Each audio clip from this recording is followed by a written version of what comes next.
Okay, so today I want to talk about politics. Sorry if that offends you all, but I think y'all should stick around because I got a few good things to say. Also, I'm sick, so if I sound fucked up, that's why. I'm recording this like just after I woke up, just had my coffee, still having my coffee. So if I sniffle, cough, whatever, that hopefully it's just for this episode. Okay, so I want to talk about the many different nations within the United States, how freedom of speech has never been a thing and never will be a thing. I want to talk about warfare, and I want to talk about the many different nations within the United States and how the division is only going to get worse. Okay, so I want to paint a picture of, early America, what people would consider the best points of American history, 1950s and 60s. I'm not even going to say the 70s. Whenever in America people had this idea of free speech, well, not even really, but more free than what we have these days, where they didn't shoot each other over it, they just imprisoned each other. Everybody was on the same team. For the most part, everybody was a white Christian. They believed in more or less of a patriarchal system where the man of the household is the one who makes the decisions, and everyone else in the household is kind of like not really subservient, but has to follow that lead. Everybody went to church. Everybody followed the same social norms. Everybody had a firm handshake, so on and so forth. So though most importantly, they all had the same goal. They all had the same goal, and they were all agents of the same thing. So what this means, whenever I say this, is that their entire lives were dedicated towards furthering the goals of the American people, the American nation, the American race, and the American religion. Since everybody was on the same page, there wasn't any divergence away from that. And what this caused is a high-trust society. Now, you'll start to recognize that if you've ever thought about this point in time before, there never was free speech here, nor there, 70s, 80s, 90s, or now. There was never any free speech. And let me give an example. So let's say that you had a communist in the 1950s. This person was advocating for a different ideology, not really even a different religion. They could have everything else the same. They could be white, they could be Christian, they could be, Protestant or whatever. I don't even know what was the main thing in the 1950s. Maybe Catholicism. I'm not sure. I'm not a Christian expert. I'm not a Christian. So let's say that this communist, the only thing that was different about him, he went to church. Everything else, he had a firm handshake. Like he drove a Ford F-150. But he was more of a communist. I'm not even going to say communist. I'm going to say socialist. Let's say that he said he was as simple as he saw the bad effects of capitalism in advance. He saw the bad effects of the stock market and how investor bubbles will be created, and whenever they pop, it will always be either the consumer or the little man or the taxpayer who has to pay for it, and this process repeats over and over again until it drains the working class and destroys the middle class. Let's say that he saw that because this guy's just smart. So let's say that he's just like a socialist just because of that. Maybe that's not the answer, whatever. So do you think that in 1950s or 1960s America that they would let this man speak? No. Never would they do that, because it undermines the rest of the cultural zeitgeists. It undermines their goals. You can speak as long as you do not differentiate from the goals of the group. So in an NS sphere, if you could have the basest nigga in the world in your NS Discord group or whatever, or whatever it is, you could have the most based guy in the group chat. He could be out there posting the most crazy Hyperborean edits. He could be literally on stage, like he could be stickering, he could be doing all this crazy stuff. But if he ever deviates from the zeitgeist, let's say that instead of like saying, let's say that the NS person says, yes, we're doing all this, I'm NS, but we shouldn't like get rid of the Jews. We should like, you know, we should like breed with the Jews and like assimilate them because they're only like 2% of the United States population. Well, he's not going to be able to say that within an NS group because it undermines the entire foundation of the NS culture that we got going on here. It undermines the entire ideology that they are the ultimate embodiment of evil, right? And, you know, I'm not saying that NS people are stupid by saying this. I'm just saying that this is kind of like every ideology has this in every race, every culture, every nation. So in that sense, freedom of speech never existed. 1950s, 1960s, no matter how back you go in America, you could look anywhere. And if you were going against the actual goals of your nation, goals of your religion, goals of your race, assuming that was an important factor, and you know it wasn't just like a mixed race group of people like in the Middle East, if you went against any of that, you would be stripped of your freedom of speech. They would find reasons to imprison you. They would find reasons to harass you. Your family would be harassed. You would be killed, just depending on the time period, if you did not further the goals. Because that is the only purpose for which you exist within a society. Not to get all joker on you, but if you do not further the goals of your group, if you are not an agent for your group, one, nobody will respect you, and that's on the light end.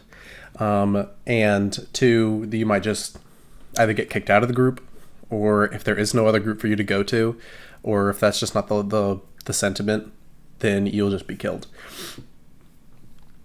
And it will never be a reality. So obviously I'm talking more or less about like that whole Charlie Kirk assassination.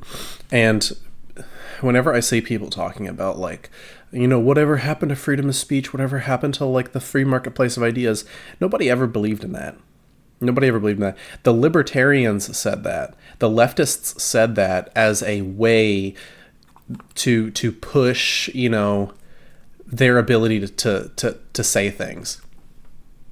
Those ideas came, one, from Zog, and two, from like very, very left-leaning people and communists to push onto the American zeitgeist so that the American population, so that we would accept subversive people saying things on TV.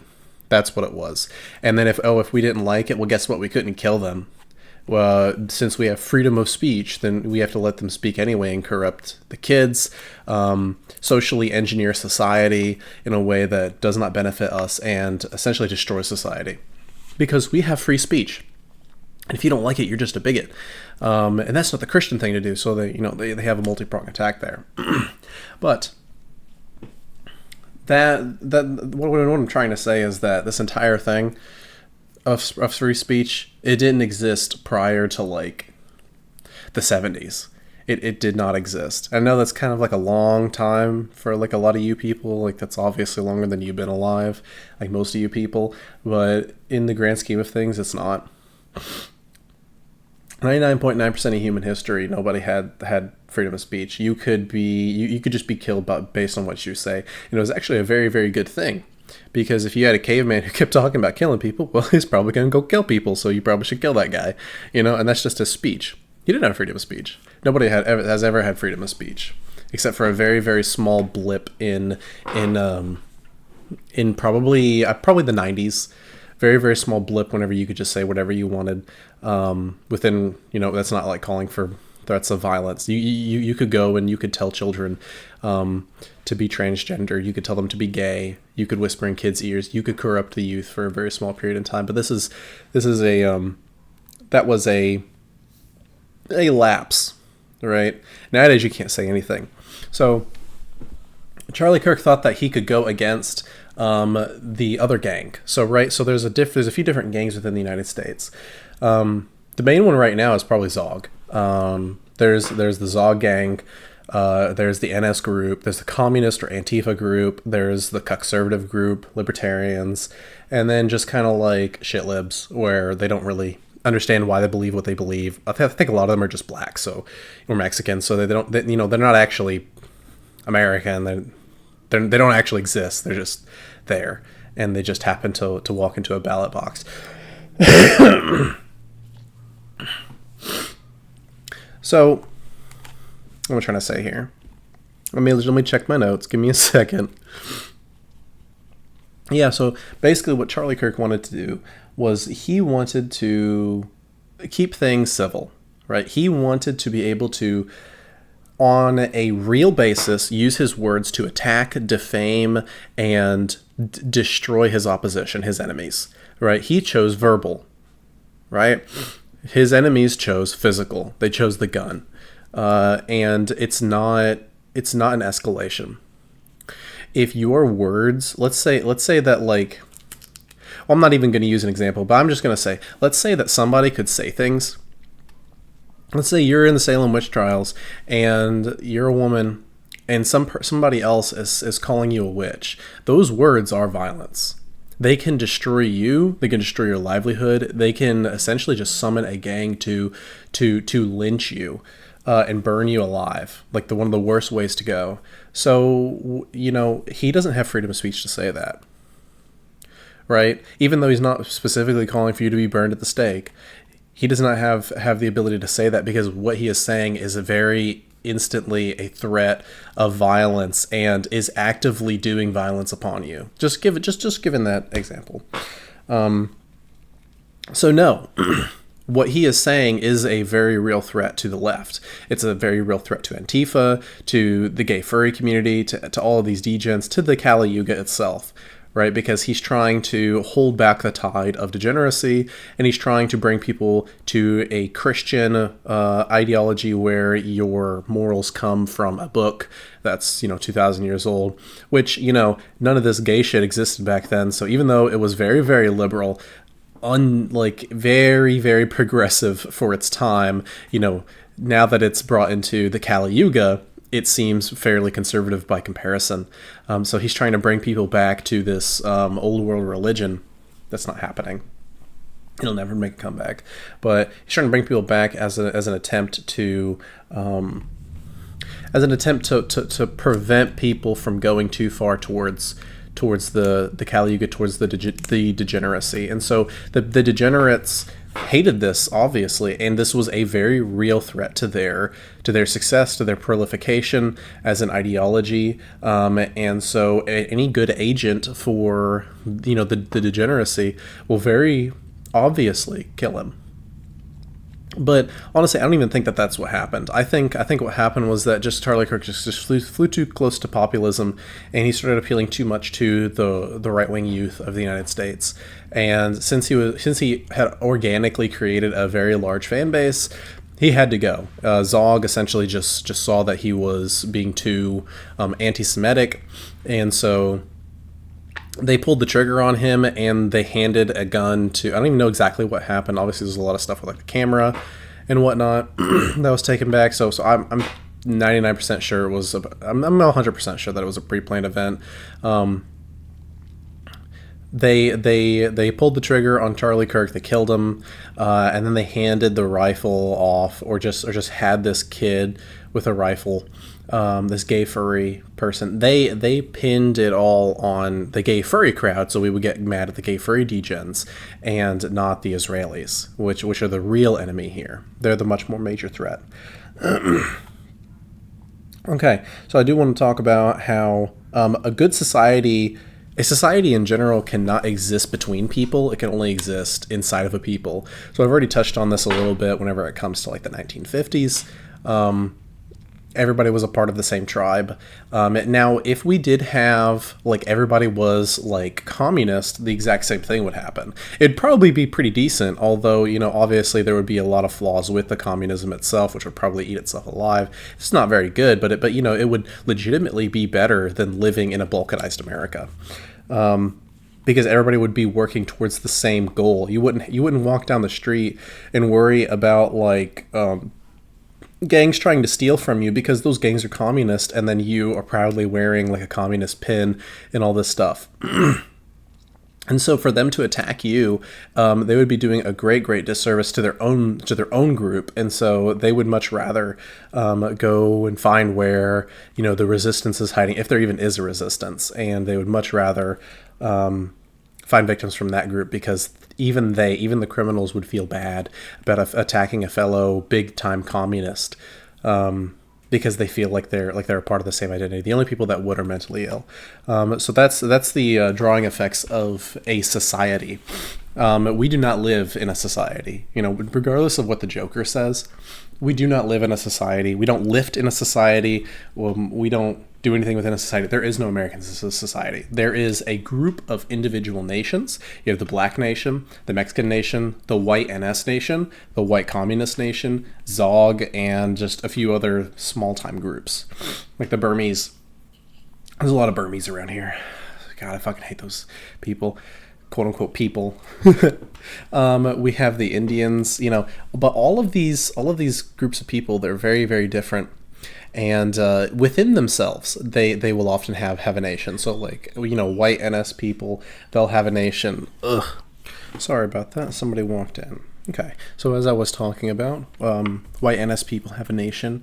And so whenever it comes to having different nations within a bigger nation, this causes the balkanization of this nation. You cannot have different groups of people, different races, different ideologies, and different religions living side by side to each other.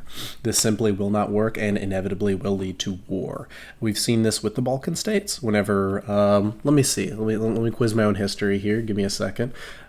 Serbia, what's that one called? Herzegovina? I don't know. Croatia,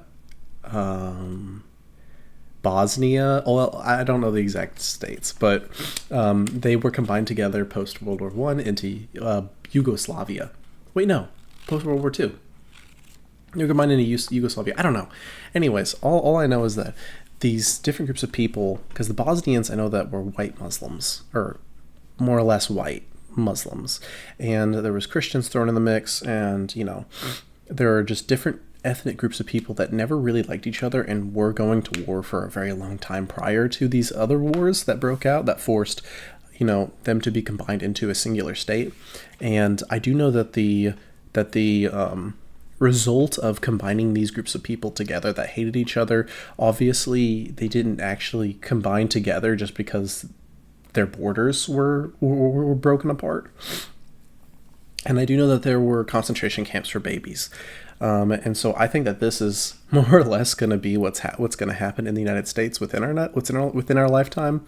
So, I mean, but I don't think it'll be like a borders thing. I don't think that we're a separated people. And so I think the surface area for blood to shed is infinitely greater than in Yugoslavia. And I think there will be rivers of blood, but I hope there isn't. If I can prevent it from happening, then that's great. If I can have people walk away from each other, then that's splendid. But I just don't think that that's going to happen.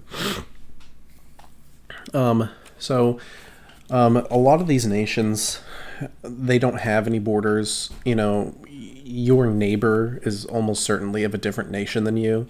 It could be black, it could be Mexican. And these people, they want to live amongst themselves. They want to have their own destiny, and they want to decide that destiny, and they want to have their own culture, language, and everything else, and they want it to spread. Because this is just the nature of, cultural evolution. Any culture that we have nowadays existed from the dawn of humanity all the way up to 2025 because it was good at existing, and there is no culture or ideology or religion that is good at existing that is peaceful. Christianity is violent, Islam is violent, blacks are violent, whites are violent, the Japanese, every group of people are violent, and they're capable of committing genocide because that's how they gain such proliferation recently. And so, like, if you look at any group of people that wasn't good at this, you look at like the Native Americans, which are essentially an extinct, non-existent people. The Mexicans and the Whitey are much greater enemies that are much more respectable than the Native Americans would ever be. In the balkanization of the United States, I don't think that the Native Americans would have any land. I think they would have even less land than they do now. I think almost all of them would just be shot or slaughtered. And so, what we're seeing right now is the continued balkanization along these lines, and the internet makes this more and more possible. So On the old internet, the part of the reason why it was so good was because it was entirely white males, who were essentially a part of the same culture. It was a more agnostic or atheist culture, because that's just how internet people were back then. It was like the more intelligent people. There weren't smartphones, so in order to access the internet, you had to have like dial-up, or like, Bell internet, or AT&T, or whatever it was at the time. And you had to be able to write. You had to be able to type. You had to be able to touch type. You had to be able to navigate the internet with some intelligence. And so, of people who, whatever else you want to say about Christians is fine, but let's say that they just simply don't have the time between going to church. Just makes them less likely to go to the internet. They're less lonely. So, more lonely people would go on the internet. So what you see is that the old internet was more or less a homogenous group of people who developed their own culture, right? And so there wasn't much like bloodshed on the old internet. For the most part, people got along, not compared to these days. These days, they will kill each other. People kill each other over the internet all the time. It happens every single day in America. Whereas back then, it wasn't just that it was a smaller user base. It was that people enjoyed the same shit. There wasn't a need for violence. There wasn't a need for like threatening. There wasn't the Discord gangster shit going on. Cybersecurity, cybercrime, and just doxing and stuff like that. That only really became a prominent thing whenever we had a mass influx and a insurgence of non-internet users, blacks, liberals, and just like teenage girls coming into the internet whenever they weren't really, because they weren't a part of internet culture, and so the internet's people saw them as something else. And so this was the balkanization, the initial balkanization of the internet, and it's only grown since then. So now what we see is, instead of having everybody within all of the social medias, let's say that we have some sort of like gay furry Twitter artists. I don't know. Nowadays they're not even on Twitter. They're on Bluesky, and I call it Bluesky because I think it's funny because it's Jewish. So they're on Bluesky. They're on Mastodon. They're on Discord. They're on Reddit. They do not use the right-wing spheres. And so what the right-wing people will do is sometimes they'll use Discord just because it's just easy to call on, and it's just popular. So that's why right-wing people use it. But the right-wing, I don't know, non-furry porn artist, just a regular artist, the right-wing artist will use Telegram. They will use Twitter. They will use maybe even Facebook. I don't know. They use, what's that one called? Rumble. There's an entire ecosystem just based on these political lines. And it's the same thing for like the Mexicans have their own websites, or they just use translated versions of like the normie thing. And YouTube and Facebook are kind of just for everybody. So everybody uses those social medias just because they don't really draw a line. I know that YouTube kind of it just is like normie slop, and I think it's gonna like decrease in popularity very soon and kind of just go bankrupt because it's not sustainable. But anyways, that's a rant for another time. But yeah, we see more and more balkanization of the internet, and whenever you are surrounded with people of your own culture, of your own ideology, because nowadays these algorithms, they're working to segregate people. So if you go on TikTok, you'll actually see comments that are made by people who hold your same ideology. So I will go up into I'll just be scrolling on TikTok. I don't even use TikTok that often, but I'll be scrolling on TikTok, and I will see like some furry fursuit dance kind of thing, and I immediately open the comments and I'm like, okay, this is gonna be good. And it shows me like 20 like comments, right? And then right below it, it'll show me like 13,000 like comments, and the 13,000 like comment is all like, wow, this is so cool. I don't know. And then the 20 like comment, which shows up before, is like making fun of them and jabbing at them for being a furry, because that's what TikTok wants me to see. They wanted me to see the comment because and this is just what this is doing is it is causing the segregation of the internet. If you're on TikTok, it knows whether you're NS or not. It knows if you're a communist, and on that same video four different ideological people could look at it. Like, a Muslim could look at it, a communist could look at it, or I guess I should say Antifa, an NS person could look at it, and a conservative could look at it, and all see the different comments that support their own ideology and is relevant to them. And so even on the same platform, we're having massive amounts of balkanization, and there's literally nothing that you can do to stop it. And so with this, essentially what we will have is that we will have people who are of the same ideology, religion, and race interacting with each other on the internet again. But inside of these groups, there will probably be massive amounts of peace. But in between these groups, there will be literal warfare. And I don't mean like internet war. Because the internet is becoming so fucking real these days that you will get fired. They're doing the whole death by capitalism bit where they will try, because right wingers and left wingers understand that having a job is very, very important, and if you don't, you can just die in America, right? And so especially in America, they will try to remove your source of income, just being a common goy. They'll try to get you fired from your goy job so that you're not able to feed yourself or pay for medical expenses or whatever else. Like, imagine if you had diabetes and you need to buy insulin. Good fucking luck if you don't have a job, if you don't have health insurance. So they're essentially they're going to war and hitting people where it hurts the most. They're not even specifically fighting with like swords. They're not fighting with rifles. They're fighting with money. They're fighting with other means. They're bullying. This is warfare. I know it doesn't look like it, but whenever you see people who made fun of Charlie Kirk, them getting like fired, like massive like Twitter accounts and like entire websites and like forums and groups dedicated to getting people fired who made fun of Charlie Kirk getting shot. This is warfare. And if doxing them didn't work, I guarantee you that there would be a lot of groups who would beat the shit out of them. Or key their car, or puncture their tires, or light their house on fire, right? Like, it's the sentiment is exactly the same. It's just this is easy, and this works because in America that's just how the system is set up. You can die if you don't have a job, and so they understand that. What time am I running here? 27 minutes. All right, I'll try and keep this brief. Last point that I want to make: war is inevitable. There is zero way that we do not go to war. It's no. I'm not even going to give any other chance. I understand this is unprecedented times, but if we look anywhere in history, whenever there was groups of people who were pushed even remotely close to each other, or their borders dissolved, it was always war every single time. It was rivers of blood. It was genocide.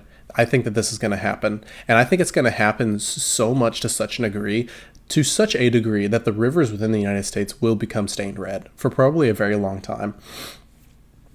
I think that you'll have pickup trucks full of black people in the back with AK-47s and, AR-15s, and they'll just be going around shooting white children.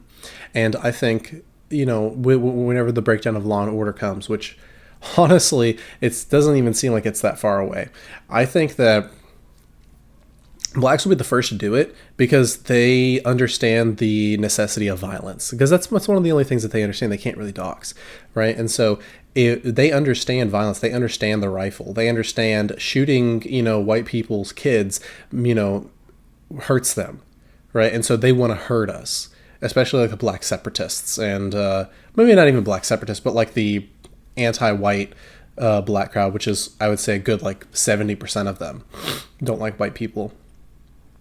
I think that they'll be the first to understand this, and they will go to massive lengths to try to murder and kill as many whiteys as they can.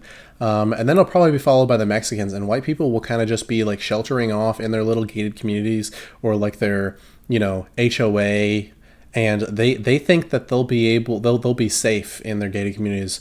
Well, I'm sorry, white people. I'm sorry, Gretchen. I'm sorry, Kim. But the black people, they stole a Jeep and it has a winch on the front, and they're going to attach that winch to the HOA gate and they're going to pull it down. I'm sorry. Sorry to break it to you, Gretchen, but this shit's coming for you too.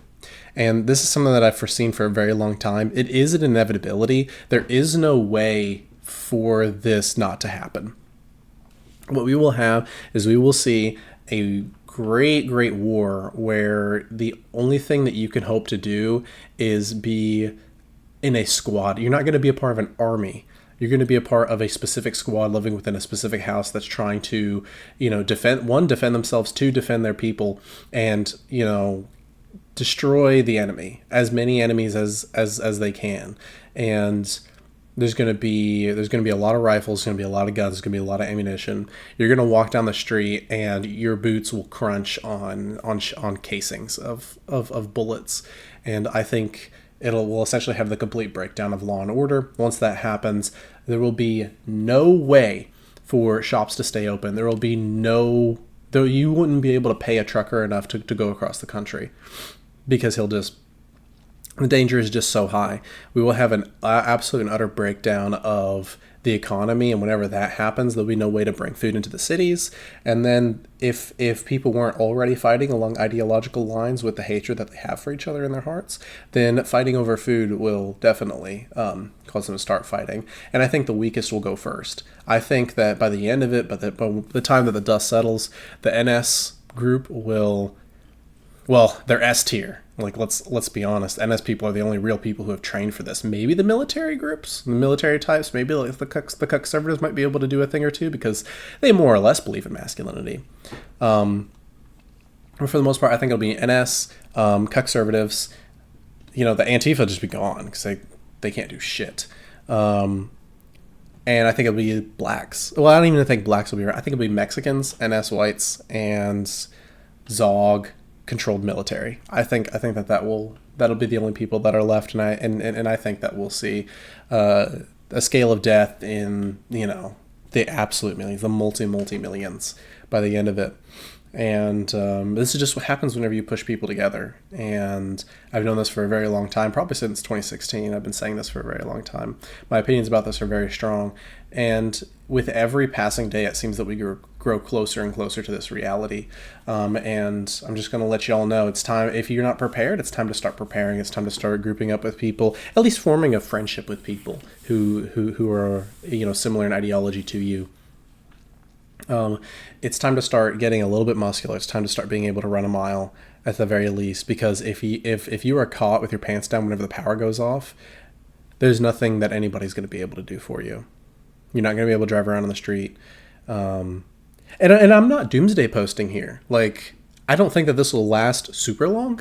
I just think that realistically, if the power were to go out, or even if it weren't caused by political violence, if it weren't caused by vigilantism and a breakdown of law and order, it could be caused by just a government shutdown that lasts too long. It could be, this isn't unprecedented. Like, it could be caused by a famine. It could be caused by a major drought. It could be spurred on by, I don't know, some flaw in because one of the flaws in capitalism is that it's not really good at supporting power, like electricity to people's houses, just because the way that's just a big undertaking, and a lot of entrepreneurs would rather build a car wash than a power plant. It barely makes any money.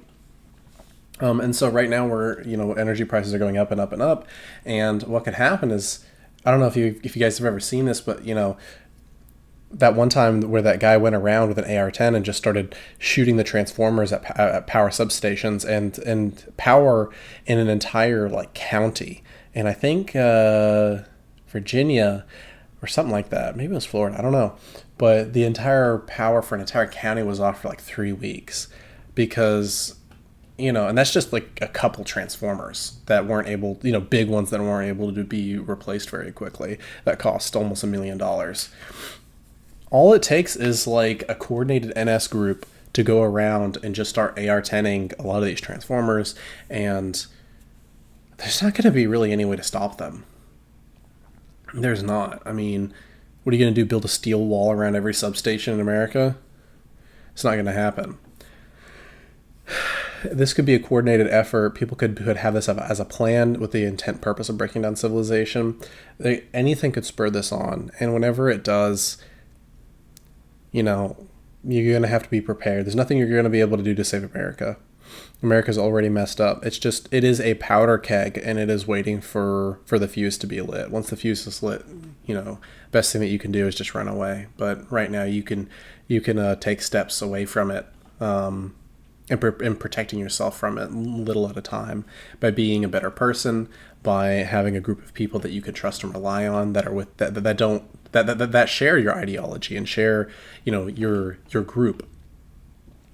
You know, people that you really can trust, people who are strong, people that you can team up with. Own your car, own a house in the countryside.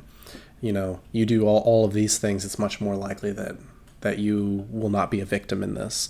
And by the, you know, whether you want to fight in it or not, which I think you should fight in it, but if you don't want to fight in it, you just want to stand on the sidelines and wait for the dust to settle, perfectly fine. If you don't want to be, if you're not a warrior, if you're not a fighter, then I think you should absolutely take steps to walk away from this. And who knows, maybe it'll be like a half burn.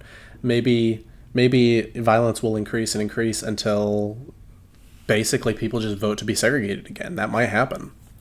But honestly, that'd just be kicking the can down the road. It might last a generation, and then people are going to want to fight again. So, yeah, war's inevitable. And there's not anything that you can do to stop it. There's only the options that you have are, you know, fight your enemy or run away from your enemy, because it's just evolution. It's societal evolution. It's human evolution. It's just nature. There isn't a way for us to exist within the same borders peacefully.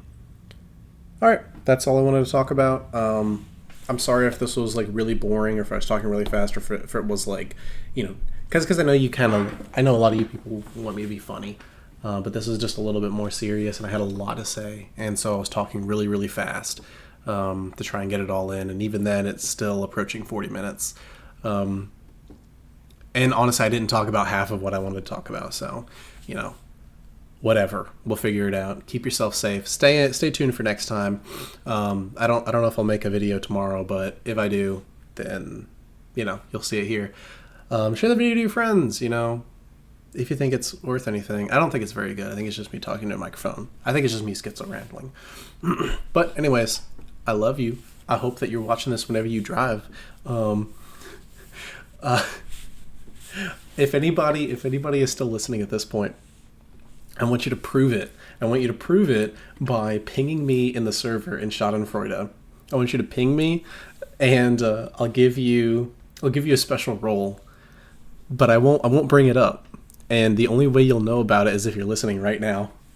So, I'm gonna like push this in case anybody's like skipping to the end. I'm gonna wait a little bit. Okay.